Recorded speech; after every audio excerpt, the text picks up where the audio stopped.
تصدع هائل بطول 300 كيلومتر في قشرة الأرض بعد زلزال تركيا وسوريا، أمر استدعى من العلماء إجراء دراسات حديثة حول قشرة الأرض بعد موجة الزلازل التي ضربت مختلف أنحاء العالم.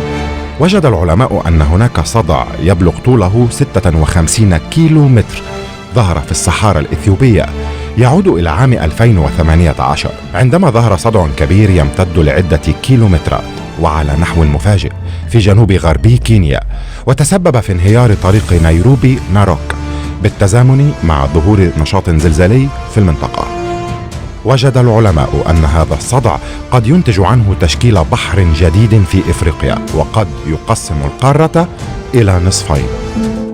الصفائح التكتونية في حالة تدفق مستمر، حيث يتحول بعضها ضد الآخر على طول مناطق الصدع، وأدت هذه الحركة إلى تشكيل القارات التي نعرفها اليوم.